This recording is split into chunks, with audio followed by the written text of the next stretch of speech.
Hello friends, my self Praveen. आप तो जानते ही होंगे और अच्छे से पहचानते भी होंगे। अब घर बैठे हैं, हमारा जो अगला चैप्टर है वो क्लास 7 का साइंस का सेकेंड चैप्टर है।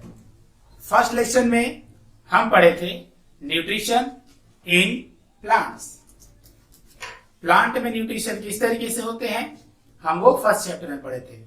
सेकेंड चैप्टर में अब पढ़ेंगे हम कैसे न्यूट्रिशन करते हैं, यानी एनिमल जो है उनका न्यूट्रिशन कैसे होता है। अब हम एनिमल थोड़ी हैं, लेकिन हम एनिमल की गिनती में ही आते हैं, हम प्लांट्स की गिनती में नहीं आते हैं। जैसा कि आपको मालूम है फर्स्ट चैप्टर में भी आप पढ़े थे कि जितने भी सारे प्लांट्स होते हैं, जैसे जिनका स्टीम ग्रीन हो, लीव्स ग्रीन हो, तो वो अपना भोजन खुद से बना सकते हैं by the process of photosynthesis. लेकिन जो ह्यूमंस हैं, एनिमल्स हैं, ये अपना भोजन खुद से नहीं बना सकते हैं, इसलिए ये डिपेंड होते हैं, ये किसी पे आश्रित होते हैं, डिपेंड होते हैं अपने न्यूट्रिशन के लिए, अपने भोजन के लिए। अपने भोजन के लिए वो किसी दूसरे पे आश्रित होते हैं। अब वो कौन हो सकते हैं? वो कौन हो सकते हैं? वो प्लांट भी हो सकते हैं या फिर कोई दूसरे एनिमल भी हो सकते हैं। अगर ह्यूमन ही है, अगर हम बात करें ह्यूमन ही है, तो ह्यूमन जो अगर वेजिटेरियन है, या हम पढ़े हैं अगर हैबिट्स के तौर पर अगर देखा जाए तो हार्बिवोरस है, कार्निवोरस है और ऑम्निवोरस है। अगर वो हम बात करें हार्बिवोरस का तो प्लांट प्रोडक्ट पे डिपेंड रहेंगे। कार्निवोरस बात करें तो सिर्फ एनिमल के फ्लैश पे डिपेंड रहेंगे। अगर हम बात करें ऑम्निवोरस का, जो कि ह्यूमन इंक्लूडिंग आते हैं, ह्यूमन जो है वो ऑम्निवोरस में आते हैं, तो ह्यूमन ऑम्निवोरस में जो आते हैं तो वो क्या होते हैं, वो प्लांट पे भी डिपेंड होते हैं और एनिमल के फ्लैश पे भी डिपेंड होते हैं।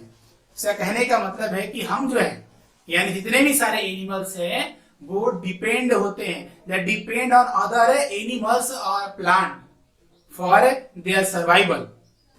क्योंकि अगर वो इन पे डिपेंड नहीं रहेंगे तो अपना तो भोजन बना नहीं सकते हैं। अब आप घर पे बैठ के चाउमीन बनाइए, इसका मतलब ये नहीं है कि आप भोजन बना रहे हैं। वो जो चीजें हैं वो कहीं बाहर से लाई गई हैं, दुकान से लाई गई हैं, लेकिन दुकान पे कहां से आई हैं? वो किसी फैक्ट्री में बनी हुई है। वो कहां से आए हैं? तो कहीं ना कहीं वो फार्मर से रिलेटेड हैं, यानी वो चीजें जो है वो प्लांट से बनाई गई हैं, यानी प्लांट का प्रोडक्शन हुआ तब जाके वो हम तक आए यहाँ तक। ठीक है, तो बहुत लोग ऐसा कि हम खाना नहीं बना सकते, आप बना सकते हैं, लेकिन आप रेडीमेड खाना बनाते हैं। रेडीमेड कहने का मतलब है कि आपको रॉ मटेरियल दिए जाते हैं, यानी आपको अनाज दिए जाते हैं, फ्लेश ऑफ अदर एनिमल्स दिए जाते हैं, तब जाके वो भोजन आप बना पाते हैं, तब जाके वो भोजन हम बना पाते हैं। ठीक, हम बात करते हैं इस चैप्टर में, अब आते हैं अपने टॉपिक पे, न्यूट्रिशन इन एनिमल। इसमें हमें क्या पढ़ना है कि एनिमल जो है किस तरीके से भोजन जो है वो टेक करते हैं और किस तरीके से वो बॉडी में एब्जॉर्ब होते हैं, और हमारे अंदर जितनी भी सारी एनर्जी आती है काम करने के लिए वो किस तरीके से होगी। क्योंकि जब तक हम भोजन करते हैं, भोजन करने के बाद ही हमारे बॉडी के अंदर जो है वो एनर्जी जो है वो फ्लो करता है। तो एनर्जी फ्लो करने के लिए अगर हम बात करें तो फूड का होना बिल्कुल ही जरूरी है, कहे तो मोस्ट इंपॉर्टेंट है। क्योंकि विदाउट फूड अगर बात करें तो we can not survive in this world और in this on that earth. अब अगर हम बात करें न्यूट्रिशन में, तो ये न्यूट्रिशन चीज हम उसमें भी बता चुके हैं, न्यूट्रिशन इन प्लांट में भी, दोनों में चीजों में कोई अंतर नहीं मिलता है। न्यूट्रिशन की परिभाषा ना ही एनिमल्स के लिए और ना ही प्लांट्स के लिए वो बदलने वाली है। न्यूट्रिशन कहने का मतलब होता है कि कोई भी चीज कैसे हम अपने अंदर लाते हैं और उसका यूटिलाइजेशन कैसे होता है, यानी हम उसका उपयोग किस तरीके से करते हैं, वो होते हैं न्यूट्रिशन। आप देख सकते लिखा हुआ कि the process of taking food by an animal, यानी the process of taking a food by an animal and its utilization is called animal nutrition। यानी वो प्रोसेस जिसमें जो जानवर हैं, जो एनिमल हैं, वो भोजन को टेक करते हैं और उसके बाद उसका यूटिलाइजेशन होता है। ठीक है, यानी कह सकते हैं कि वो प्रोसेस जिसमें भोजन को टेक किया जाता है और उसका यूटिलाइजेशन होता है, उसी प्रोसेस को हम क्या कहेंगे? न्यूट्रिशन। क्योंकि इसमें एनिमल का नाम आया है इसलिए हम इसको क्या कहेंगे? एनिमल न्यूट्रिशन का हम बात करते हैं। समझ में आ गया? अब हम बात करते हैं कि हमारे अंदर जो न्यूट्रिशन होते हैं, यानी एनिमल्स के अंदर जो न्यूट्रिशन होते हैं, वो कितने भागों में बटे हुए हैं, किस तरीके से वो स्टेप वाइज जो है वो किस तरीके से बटे हुए हैं। तो न्यूट्रिशन जो है वो हमारे अंदर 5 स्टेप में बटे होते हैं। पहला हमारा क्या होता है? ये injection, second digestion, third absorption, fourth assimilation और फिफ्थ हमारा होता है इजेशन। फिर से सुन लेंगे, हमारा क्या है? Injection, digestion, absorption, assimilation and the fifth is egestion. ये 5 स्टेप्स हैं हमारे, 5 स्टेप्स हैं। 5 स्टेप का हम डिफाइन किए हुए हैं और सबको हम बात करते हैं इसके बारे में। इंजेक्शन क्या होता है? आप देख सकते लिखा है injection, the process of taking food into the body. यानी वो प्रोसेस जिसके द्वारा हम अपने बॉडी के अंदर भोजन को ग्रहण करते हैं, उसी को क्या कहेंगे? इंजेक्शन। अब हम भोजन कैसे ग्रहण करते हैं? तो ह्यूमन अगर बात करें तो माउथ के द्वारा इंजेक्शन करते हैं। इंजेक्शन के तरीके भी अलग अलग है, उसके बारे में हम डिस्क्राइब करेंगे। एक एक जितने भी सारी चीजें सबके बारे में बहुत एक्सप्लेन किया जाएगा। अभी छोटे से ब्रीफली में हम इसको देख रहे हैं। इंजेक्शन क्या है कि the process of taking food into the body is called injection. Digestion क्या है? The process in which the food containing large insoluble substances is broken down into small water soluble substances is called digestion. Digestion कहने का मतलब क्या होता है? पचना। यानी जब हम भोजन करते हैं तो वो भोजन जिसमें लार्ज दिया यहाँ पे कंटेनिंग लार्ज इनसॉल्युबल सब्सटेंसेस, यानी उसमें बड़े बड़े और न घुलने वाले, न मिलने वाले सब्सटेंस होते हैं जो कि टूट जाते हैं, इज ब्रोकन डाउन, टूट जाते हैं किसमें? इनटू ए स्मॉल, छोटे वाटर सॉल्युबल सब्सटेंसेस, पानी में घुलनशील जो घुल जाते हैं उनमें वो टूट जाते हैं। और इसी प्रोसेस को हम कहेंगे क्या? डाइजेशन। थर्ड बात करें एब्जॉर्प्शन, तो एब्जॉर्प्शन का मतलब होता है सोख लेना। देखिए, एब्जॉर्प्शन का मतलब होता है उसको सक कर लेना, सोख लेना। The process in which digested food, यानी अब भोजन क्या हुआ? हमारा पच गया। तो पचने के बाद हम बात करते हैं एब्जॉर्प्शन कैसे होंगे। हम जो बात कर रहे थे एब्जॉर्प्शन में, यानी जो हमारा भोजन डाइजेस्ट हो चुका है, यानी जो डाइजेस्ट हो चुके हैं, यानी जो इनसॉल्युबल पार्टिकल्स थे that broken down into a soluble particles, वो हमारे अंदर डाइजेस्ट हो चुके हैं। तो डाइजेस्ट होने के बाद हमारा प्रोसेस क्या बनता है? हमारा थर्ड स्टेप है एब्जॉर्प्शन, यानी उसे सूखना है। पचने से काम नहीं चलेगा, पचने के बाद भी उसका काम करना है। अब क्या करना है?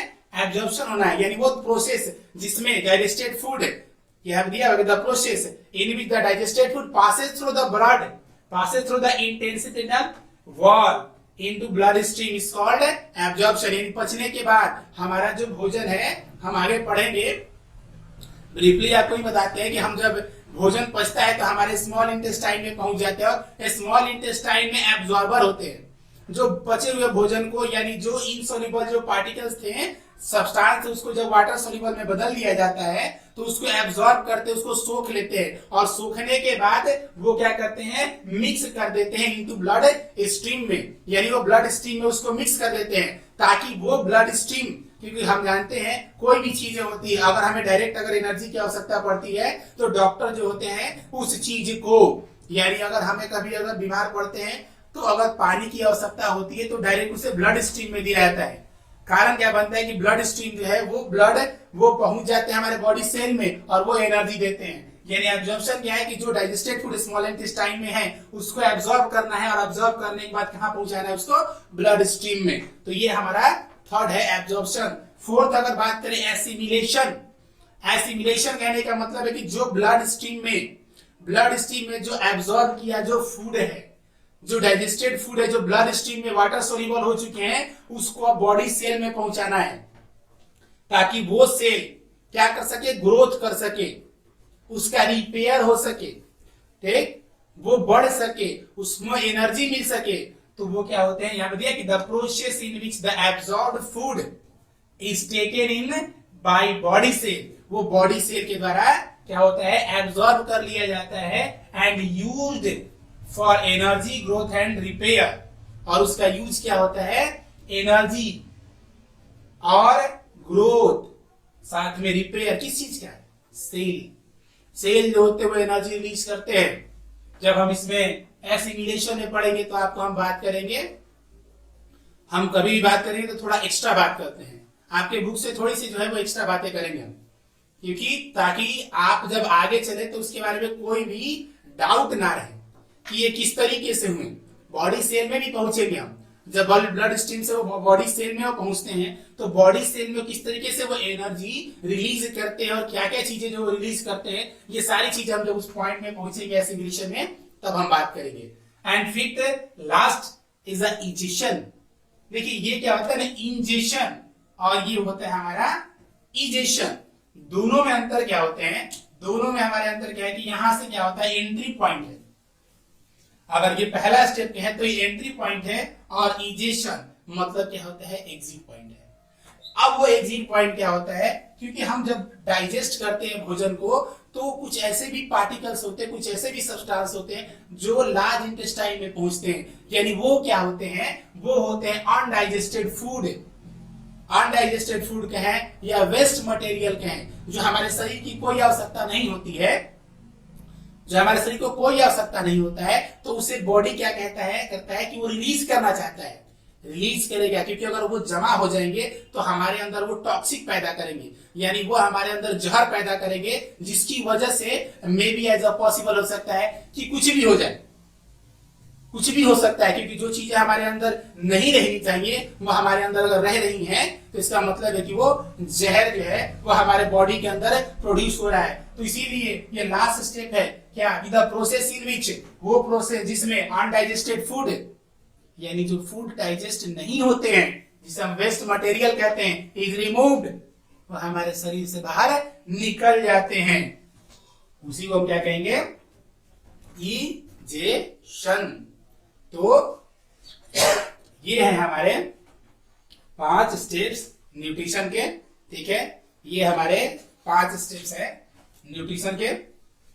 अब हम इसके बाद,